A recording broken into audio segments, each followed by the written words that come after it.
안녕하십니까. 안녕하세요. 예, 반갑습니다. 네. 잘들 지냈죠? 네. 예, 오늘 아주 옷들도 밝게 입고 분위기가 좋으네요. 그러네. 그건 그렇고 네. 그건 그렇고 접니다. 수위가 밝지가 않아요. 복습 한번 합시다.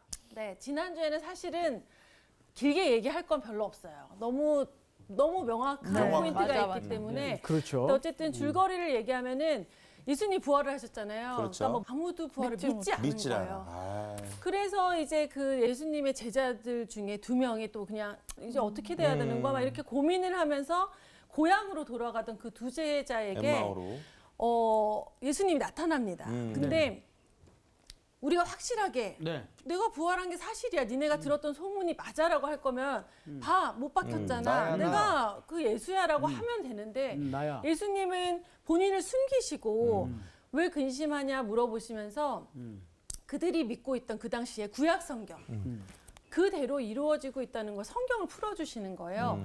그 얘기를 들은 그 제자들이 마음이 뜨거워지면서 그렇죠. 불같이 그냥. 아 진짜 그게 맞구나.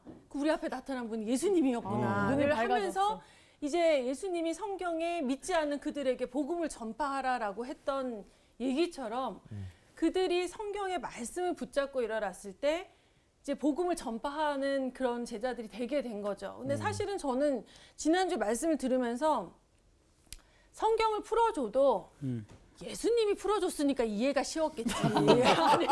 아니 우와. 남이 풀어줬어? 대반전. 내 얘기를 내가 직접 푸는데 이해가 안 될 리가 있나. 이렇게 생각했는데 목사님 그 얘기를 하신 거야. 누가 전하는 게 중요한 게 아니고 이 성경 속에 이 말씀에 힘이 있고 능력이 있다. 맞아. 너희는 성경을 밥처럼 매일 읽어라. 네, 그러면서 사실은 제가 되게 크게 찔림이 있었던 게 제가 몇 년 동안 성경 통독을 하고 있거든요. 근데 너무 힘들어가지고 이번에 끝나면 좀 쉬어야지라는 생각이 있었어요. 왜냐면 하루에 그럴 읽는 수 분량이 있지. 좀 있다 보니까. 근데 그 말씀을 듣고 아 쉬지 말란 얘기구나. 밥처럼 밥도 매일 먹는데 그럼.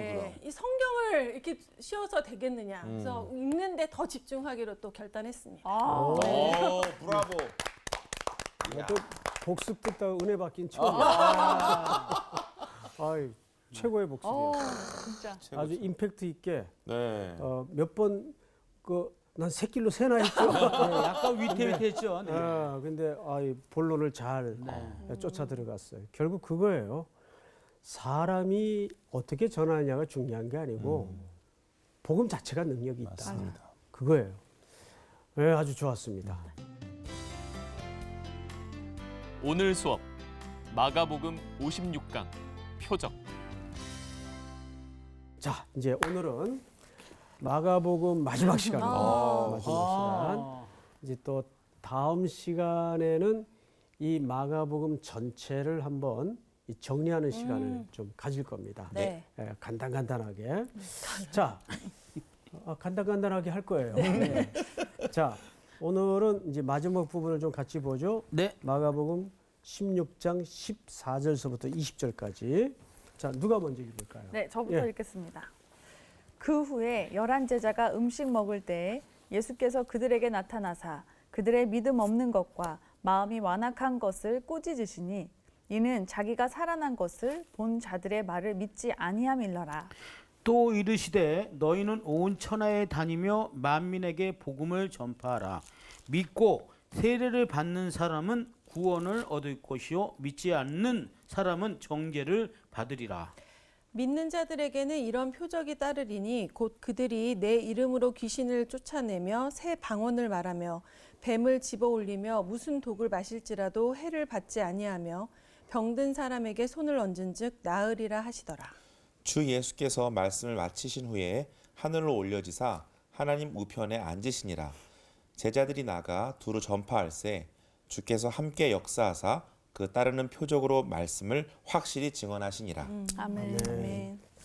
자, 오늘 이 마지막 부분에서 우리 지난주 강의와 조금 연결되는 부분이 있어요. 네.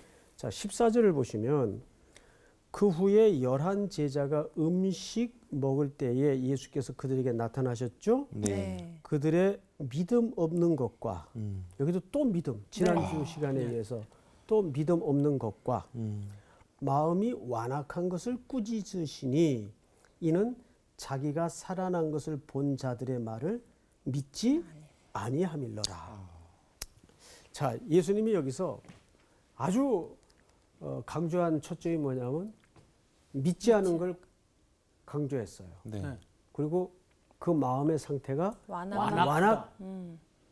완악하다는 것은 굳은 마음이다 그 말이에요. 네. 도무지 예수님의 부활의 소식을 듣고도 그걸 받아들일 수 없는 그런 굳은 마음, 네. 네. 또 불신의 마음이 네. 가득한 제자들을 네. 찾아오신 거죠. 그러면 15절 한번 볼까요? 또 이르시되 너희는 온 천하에 다니며 만민에게 복음을 전파하라. 전파하라. 이 이야기 또한 앞뒤가 맞아요, 안 맞아요? 안 안 맞습니다. 믿는데요. 만약에 저 같으면 이 얘기해도 안 믿어. 안 믿어. 네. 안 믿어. 안 믿어. 그러면 에이 관둬라고. 쌩하고 그냥 근데 뭐 니들 아니면 뭐 복음 뭐 전할 사람 없냐? 전할 사람 없냐? 다른 제자들 네? 찾겠다. 예, 다른 데 가서 뭐 내가 또 작업하면 되니까 그랬을 것 같아. 네. 근데 예수님이 그냥 거기다 대고 뭐라 그래요? 복음을 만민에게 복음을 전하라 그래요. 네. 이 앞뒤가 늘 안 맞아요. 그래서 지난주도 이런 상황이 네. 소개됐죠. 네. 지난주는 말씀 자체의 능력을 강조했어요. 네. 네. 그리고 이것을 강조한 예시로 엠마오 두 제자. 엠마오 두 제자가 아까 예수님이 자기를 감췄다 그랬는데 사실 감춘 게 아니고 눈이 가려서 못 거예요. 본 거죠. 네. 예, 영안의 눈이 열리지 않아서 못 본 거죠. 네. 그리고 예수님이 그 눈을 뭘로 뜨게 하셨죠? 말씀으로. 말씀으로 뜨게 하셨어요. 그래서 지난 시간의 강조는 말씀의 능력을 강조했다면 오늘도 같은 상황인데 오늘은 초점이 달라요. 오. 그렇게 믿지 아니함일러라, 믿지 아니함일러라, 믿지 않는 게다가 완악하기까지 한 제자들을 확인했다면 네. 아유 얘들 도저히 안 뭐 되겠네. 이건 안 되겠다. 이건 수습 불가다. 그리고 다른 데로 가봐야 되겠다. 그랬을 텐데 거기다 대고 그냥 만민에게 복음을 전하라. 그랬단 말이죠. 네. 자 여기서 우리가 조금 고민이 필요해요. 광호 학생. 네. 오늘 굉장히 집중도가 높아요. 지금. 그럴까요? 예. 왜 그랬을 것 같아요? 글쎄요. 이렇게 말씀드리면 어떨지 모르지만 인간은 참 연약하기 때문에 네. 이 제자들을 통해서 하나님 이루시려고 하는 그 약속에 대한 계획을 포기하지 않으셨는 게 아닐까요? 그것도 일리가 있어요. 네, 네. 그다음에 우리 오늘 명복습을 해주신 명복습. 수희 학생. 그렇게 안 믿는데 실수하지 않으신 하나님. 실수하지. 내가 선택한 애들을 끝까지. 끝까지 책임진다. 뭐 왜냐하면 그거를 얘네들이 복음 전파하는 거를 이 사람의 능력으로 하는 게 아니거든. 뭐 아닌가 보다. 자, 우리 참고 아닌 구절을 것 하나 네. 좀 찾아보십시다. 네. 누가복음 22장을 다 열어보세요. 22장. 예. 그래서 상훈 학생이 몇 절을 읽으시냐면 35절을 읽어보세요. 그들에게 이르시되 내가 너희를 전대와 배낭과 신발도 없이 보내었을 때에 부족한 것이 있더냐 이르되 없었나이다. 여기서 여러분들이 오해하는 신발도 없이 보냈을 때라는 말은 예수님이 제자들을 맨발로 다니게 했다 그 얘기가 아니고 네. 여벌, 네, 네. 여분 신발을 얘기하는 거예요. 그다음에 계속 읽어보세요.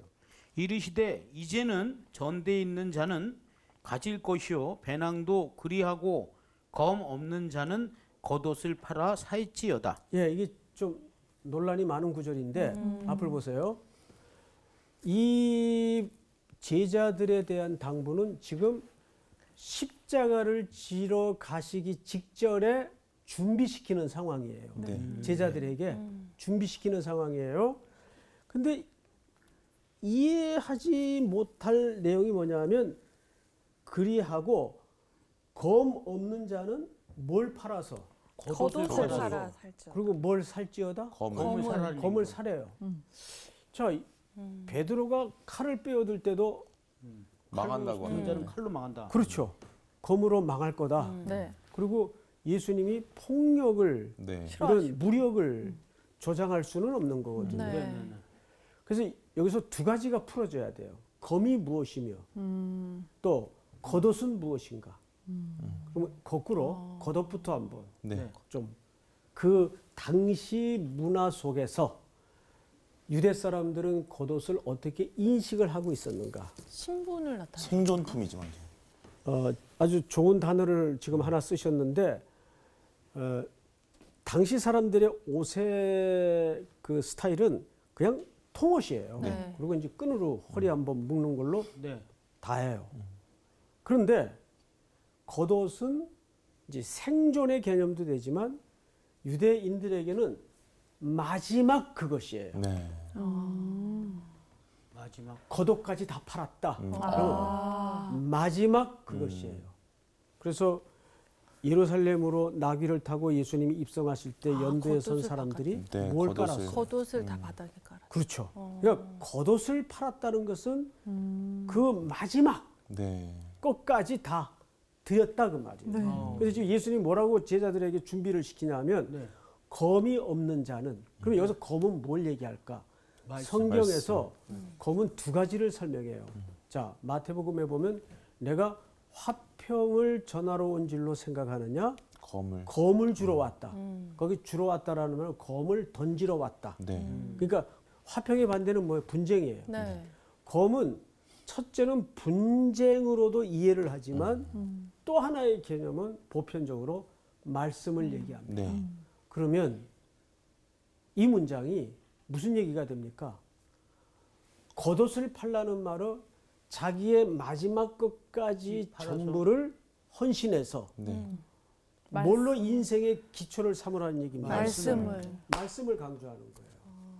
그러면 예수님이 지금 이 말씀을 제자들에게 준비시키고 나서 어디로 들어가시죠? 겟세마네 네. 동산으로 그 처절한 기도를 하러 들어가시는 거예요. 네. 이해가 됩니까? 네. 그러니까 결국 예수님도 제자들을 준비시키는데 뭘 준비시킨 거예요? 말씀을 준비시킨 거예요. 너희들이 뭐 여기서 번쩍 저기서 번쩍 능력, 역사 이런 걸로 사역의 기초를 삼지 말고 뭘로 사역의 근거를 삼으라는 거죠? 말씀으로. 자, 바울이 에베소를 떠날 때에도 해변가에 장로님들을 불러놓고 네. 뭐의 교회를 부탁했어요?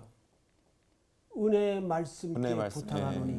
유명한 현장이죠. 네. 사도 바울도 교회를 이제 다시 복음을 전하기 위해 떠나면서 에베소 리더들을 불러 모아놓고 조직을 잘해서 네가 리더가 되고 제자 훈련 시켜서 그런 얘기 안 했어요. 네.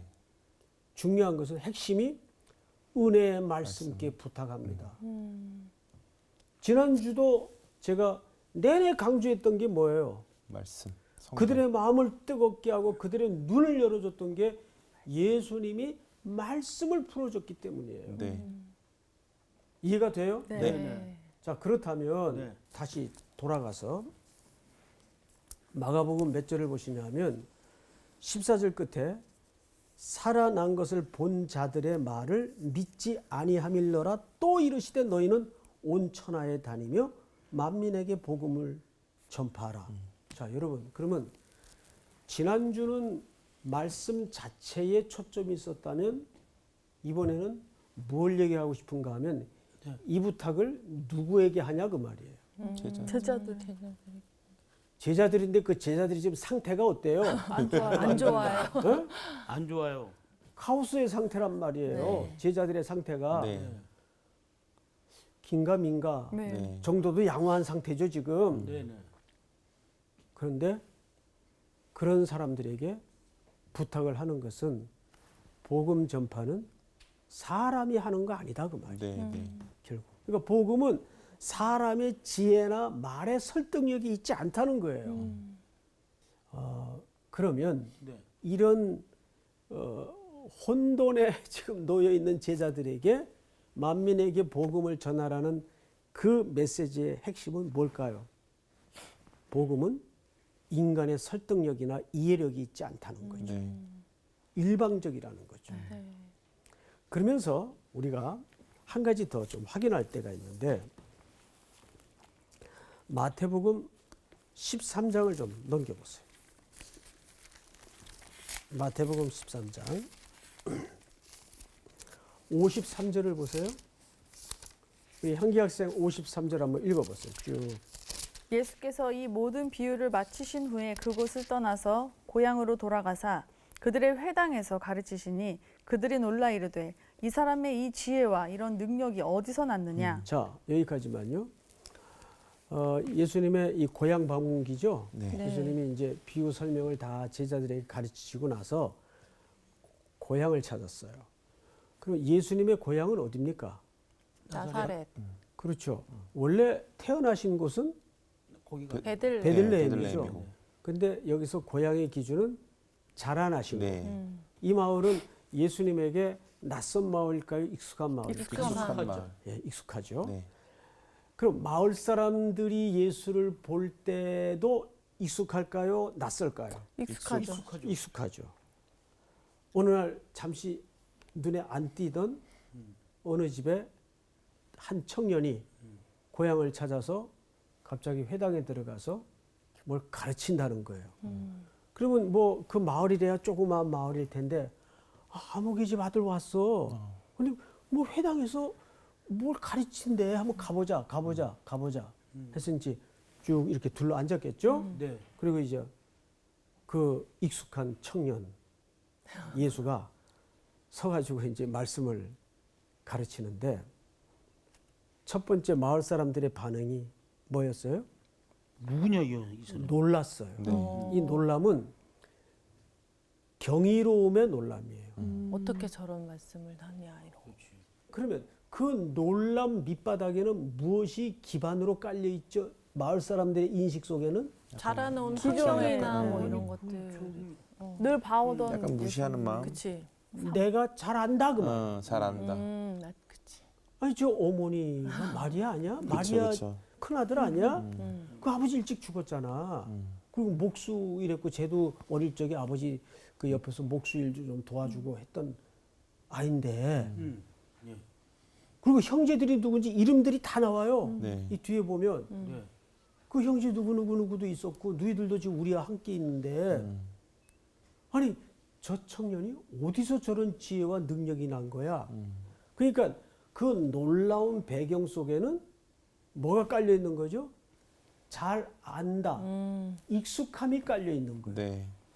그러면 잘 알고 익숙하다는 것이 이들에게 독이 됐을까요?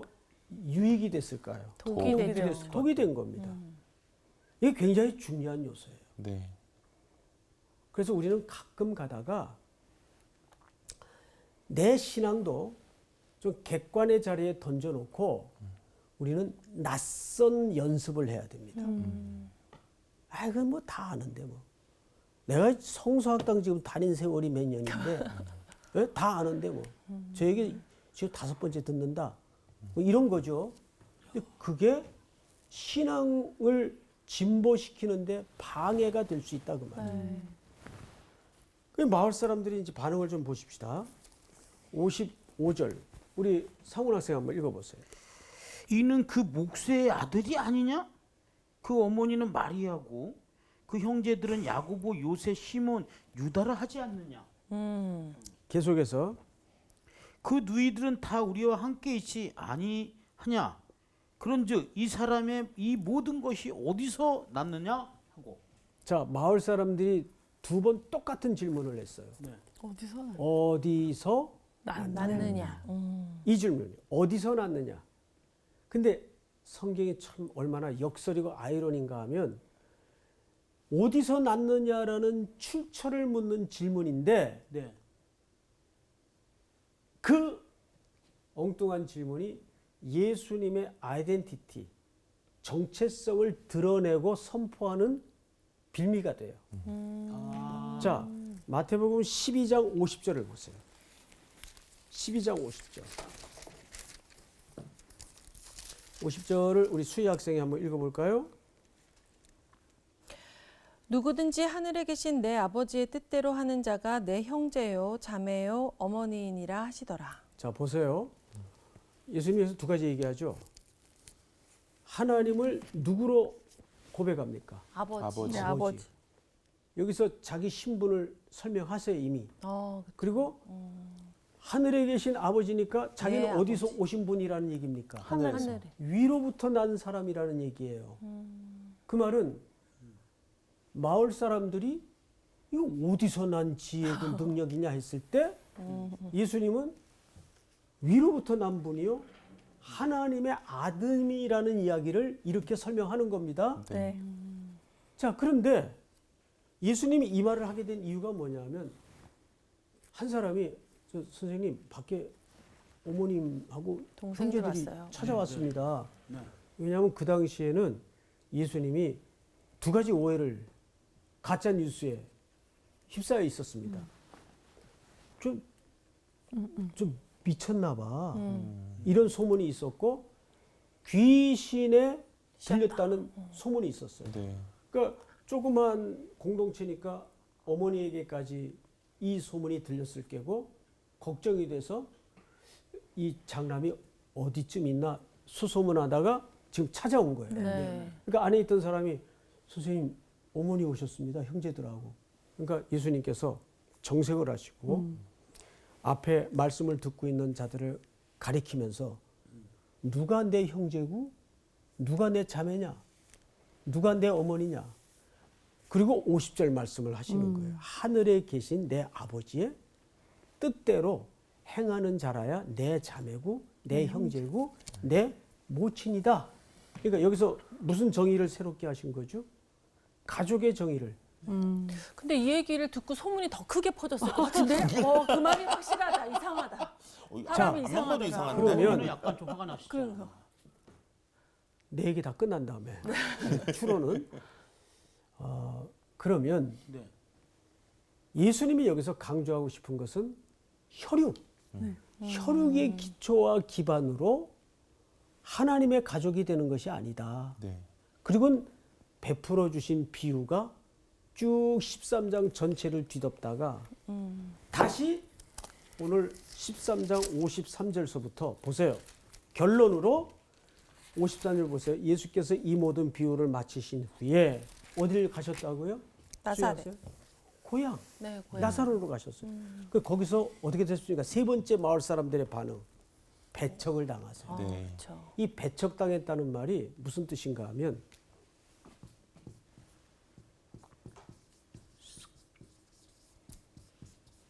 스칸달리죠. 달리죠. 이거는 걸려 넘어지다. 마을 사람들의 문제는 뭐였어요? 놀랐는데 야, 이 지혜와 능력이 어디서 났냐? 우리가 다 아는데 익숙함과 안다는 사실 때문에 배척을 하게 됩니다. 걸려 넘어졌어요. 그러니까 마을 사람들에게 나타난 반응은 세 가지 단계가 이어집니다. 놀랍고, 야, 우리가 익숙하게 다 아는데 배척을 배척. 하게 됩니다. 네. 자, 이건 굉장히 중요한 주제일 수밖에 없는 것이 뭐냐면 12장 50절 말씀도 가족의 새로운 정의예요. 그렇죠? 네. 그리고 13장 53절서부터 58절까지도 혈육에 관한 고발이에요. 그러니까 하나님의 말씀은 인간의 이해로 깨달아지는 것이 아니라는 얘기예요. 네. 이해가 됩니까, 여러분? 그래서 지난주에 이어서 지난주는 말씀 자체의 능력을 설명했다면 네. 오늘은 그럼에도 불구하고 가서 만민에게 복음을 전하라고 한 그 근거에는 뭐가 담아져 있는 거예요? 혈육? 그렇죠. 이것은 혈육으로 깨달아지는 것이 아니다. 그러니까 인간의 이해와 이해로. 정서와 경험으로 된. 머리로 되는 게 경험으로 아니다. 깨달아지는 것이 아니다 그 말이에요. 마가복음은 그것을 강조하면서 맞춰줘요.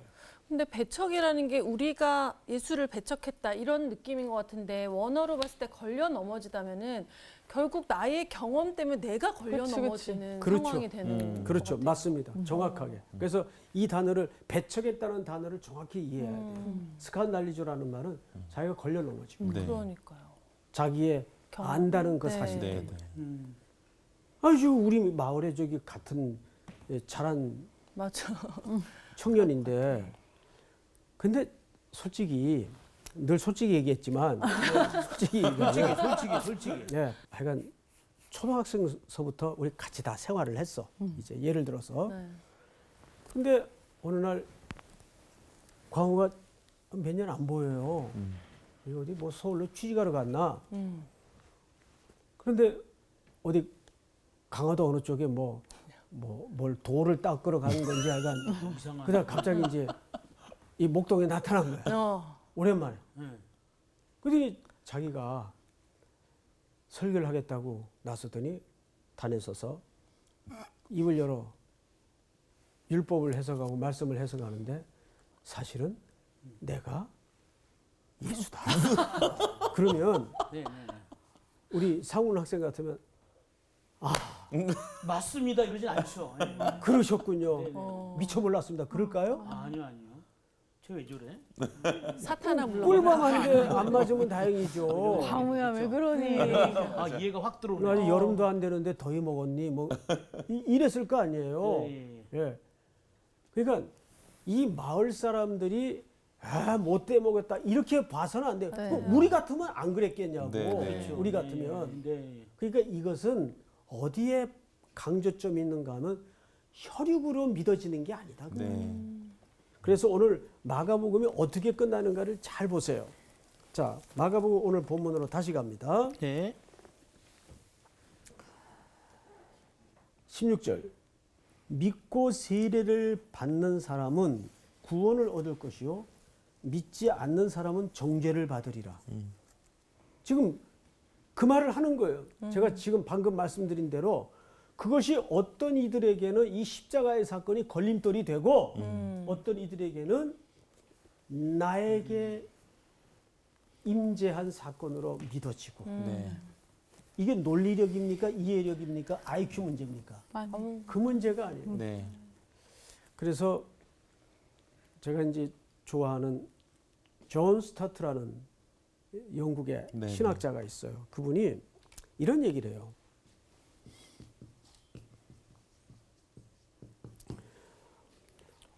우리가 이제 고난주간 같은 때 이제 보면은 주로 우리의 그 의식의 회로가 이렇게 돌아가기가 쉽습니다. 십자가 위에서 나를 대신해 죽으신 예수님의 고난, 구원의 은혜, 뭐 틀린 거 아니에요. 네. 네, 네. 틀린 거 아닌데 그것만 생각해서는 안 된다 그 말이에요. 존 스타트의 얘기인데 그 이전에 예수님이 십자가에서 나를 위해 뭘 하셨는가도 중요하지만 못지않게 중요한 것이 내가 십자가에서 무슨 짓을 했는가. 이걸 먼저 내가 자각하지 않으면 그 예수님이 십자가에서 나를 위해 죽으신 그 사건이 윤리가 되고 도덕이 될 수밖에 없다는 네, 얘기예요. 네. 어렵죠?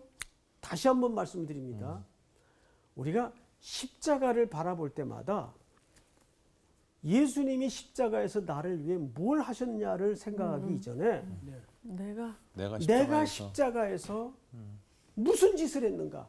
아담 안에서 내가 얼마나 원초적으로 죄인이었던가 그 문제 앞에 내가 한 번도 서보지 않으면 기독교는 도덕교과서가 되고 윤리강령이 되는 거예요. 그러니까 십자가는 처절한 자리였어요. 내가 죽어 마땅했던 자리였어요. 오죽했으면 겟세마네 동산에 들어가셔서 예수님의 처절한 기도 외마디가 뭡니까? 내 원대로 마옵시고 그 아들의 원은 뭡니까? 아버지와의 관계. 그렇죠. 네. 끊어지. 한시라도 아버지와 단절되는 것을 네. 아드님은 너무너무 슬퍼하셨어요. 네. 너무너무 못 견디 하셨어요. 그런데도 아들은 순종합니다. 그 십자가는 순종이에요. 얼마나 아프셨을까? 그건 부차적인 문제고 네. 십자가는 아버지의 뜻에 아드님이 억지로 순종한 자리가 아니고 억지로 순종하지 않았다는 대표적인 예가 뭔지 아세요? 그 겟세마네 동산의 그 동선은 가룟 유다가 알고 있었어요. 오늘 밤 제자 중 하나가 나를 팔러 네. 군호를 짜서 병사들을 데리고 올 것이라는 걸 예수님이 예언했고 예수님이 알고 계셨어요. 네. 그런데도 그 사지로 들어가신 겁니다. 그래서 겟세마네라는 말은 기름틀, 짠에다 얼마나 혹독한 기도를 드렸던지 땀방울이 핏방울같이 배어나와서 땅에 떨어졌다 그래요. 한 알의 밀알이 땅에 떨어져 그렇게 죽으십니다. 네. 다시 본문으로 돌아와서 17절을 볼까요? 믿는 자들에게는 이런 표적이 따르리니. 그래서 표적. 어떤 표적일까요? 자, 표적을 한번 보십시다. 따르리니 곧 그들이 내 이름으로 귀신을 쫓아내며 새방언을 말하며 뱀을 집어 올리며. 아, 이 뱀을 집어 올린다는 말이 왜 갑자기 왜 나올까? 이것 때문에 미국에 그 목사님 이름이 누구냐면 제이미 쿠츠라는 목사님이 계세요.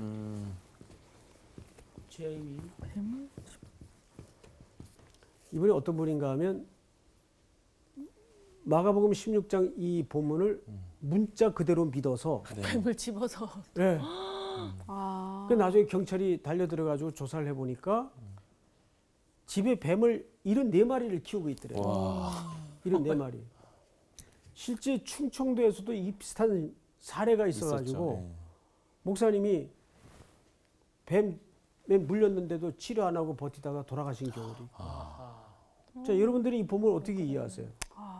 그래서 우리는 결국 또 말씀으로 돌아갈 수밖에 없는데 몇 절을 보시냐면 예레미야 36장을 한번 읽어보십시다. 예레미야 36장. 예레미야 36장 몇 절을 읽으시냐면 20절. 그들이 두루마리를 서기관 엘리사마의 방에 두고 뜰에 들어가 왕께 나아가서 이 모든 말을 왕의 귀에 아뢰니 왕이 여우디를 보내어 두루마리를 가져오게 하매 여우디가 서기관 엘리사마의 방에서 가져다가 왕과 왕의 곁에 선 모든 고관들의 귀에 낭독하니 그때는 9째 달이라. 왕이 겨울 궁전에 앉았고 그 앞에는 불피운 화로가 있더라. 여우디가 서너 쪽을 낭독하면 왕이 칼로 그것을 연하여 베어 화로 불에 던져서 두루마리를 모두 태웠더라. 왕과 그의 신하들이 이 모든 말을 듣고도 두려워하거나 자신들의 옷을 찢지 아니하였고 엘라단과 들라야와 그마랴가 왕께 두루마리를 불사르지 말도록 아뢰어도 왕이 듣지 아니하였으며. 예, 거기까지만 읽읍시다. 시간이 많지 않으니까. 이 본문은 너무 유명한 본문이죠. 하나님의 말씀이 면도칼로 베어져서 불쏘시개가 되던 시대예요. 결국 이 마가복음 16장과 같은 어처구니 없는 이걸 문자적으로 믿었던 사람들의 행태가 말씀에 대한 왜곡이었어요. 그러니까 이것은 뭘 얘기하냐면 장래 온전하게 도래할 하나님의 나라의 그림을 설명하는 겁니다. 그러니까 이사야의 글에도 보면 어린아이가 뱀을 집으며 사자들이 함께 뒹굴며 이거는 이상적인 완성된 어떤 상징적인 그림 언어거든요. 근데 이거를 문자적으로 이해를 해가지고 어처구니 없는 일을 행하는 분들이 많아요. 왜 그런 현상이 나타날까요? 그 말씀을 잘못 이해했기 때문에 그래요. 네. 자, 그렇다면 이제 우리는 마지막으로 한 군데만 더 보고 오늘 마가복음 대단원의 막을 내리도록 하겠습니다. 레위기 10장 1절 2절을 누가 읽어주세요. 10장 1절 2절. 아론의 아들 나답과 아비후가 각기 향로를 가져다가 여호와께서 명령하시지 아니하신 다른 불을 담아 여호와 앞에 분향하였더니 불이 여호와 앞에서 나와 그들을 삼킴에 그들이 여호와 앞에서 죽은지라. 예. 그 불은 하나님께로부터 나온 불만 피워지도록 되어 있는데 네. 다른 불을 썼어요. 그냥 유사한 불. 똑같은 불이니까 네, 네. 겉으로 보기에는 네네. 잘 타겠죠, 처음에는. 그런데 그걸 우리는 보통 유사 부흥이라고 합니다. 네. 또는 유사 기독교라고 합니다. 오늘날 이런 게 너무 많아요. 많죠. 뭐 예를 들면 신천지 같은 십자가를 달고 또 성경을 보고 성경을 보고 예수를 말하는데 네네. 밖에서 볼 때는 다 똑같이 보여요. 네. 그래서 이럴 때일수록 우리가 무슨 표적 외에는 여기 표적이라는 얘기가 마가복음 16장에 계속 나오죠. 네, 요나의 표적. 요나의 표적밖에는 볼 것이 없다는 말은 요나가 물고기 뱃속에서 사흘을 있었어요. 그건 네. 예수 그리스도의 죽으심을 예표하는 그림이에요. 네. 그 니느웨 성 사람들은 그냥 건성으로 복음을 전했는데도 회개를 하고 다 돌아왔잖아요. 요나가 그걸 너무 싫어했어요. 사실은. 그런데 그 시대, 예수님 계실 때 그 시대 사람들이 요나 시대의 사람들하고 똑같았단 말이에요. 네. 그래서 요나의 표적밖에 볼 게 없다는 말은 십자가의 표적을 얘기하는 거예요. 네.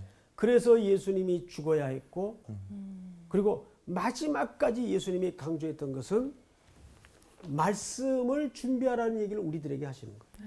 그래서 그분은 말씀을 풀어주시고 그냥 사라지신 거예요. 엠마오 도상에서. 어떤 흔적이나 이런 걸 보이지 않았어요. 자, 그러면 이제 마지막으로 저와 여러분들이 이렇게 성경을 한 권 한 권 다 공부를 마칠 때마다 그냥 머릿속에 지식만 남고 또 해석만 남아서는 안 되고 어디까지 가야 될까요? 삶으로 적용. 예, 적용과 삶의 자리로 가지 않으면 네. 음식은 씹어야 네. 골고루 우리 몸 전체에 전달이 되어 살이 되고 피가 되고 뼈로 형성이 되듯이 그 말씀이 구체적으로 여러분들의 삶의 기반에 녹아지고 또 흩어져서 네. 거기에 하나님의 킹덤, 나라가 새로 임할 수 있기를 간절히 부탁을 드립니다. 여러분 고생 많으셨습니다. 감사합니다. 감사합니다. 감사합니다. 마가복음 이렇게 딱 끝나고 나니까 사실 매 수업마다 되게 우리가 몰랐던 것들을 많이 깨닫고 너무 많았던 것 같아요. 우리가 진짜 이 말씀을 여기서만 딱 들을 때만 끝이 아니라 우리가 삶으로 진짜 씹어서 영향이 되고 씹어야 또 맛이. 맞아요. 전파가 맞아요. 잘 될 수 있도록 삶으로 살아가야 될 것 같아요. 맞아. 맞아요. 오늘 또 말씀드리면서 제일 중요한 거는 아까 마을 사람들이 고향 사람들이 배척했잖아요 예수님을. 근데 우리도 생활에서 보면 내 경험이나 내가 살아온 기준에 의해서 저건 아니야 막 맞아. 판단하잖아요. 저건 맞아 이렇게 하는 게 좋아. 저 사람은 이래서 안 돼. 이렇게 하는 것 자체가 내가 걸려 넘어지는 일이었구나. 맞아요. 이걸 좀 다시 생각해 볼 수 있었던 것 같아요. 다른 표적 쫓지 말고 요나의 표적을 따르는 우리가 되면 참 아, 좋겠습니다. 물고기에 들어가는 다음 시간에 또 한번 제대로 한번 정말을 기대하며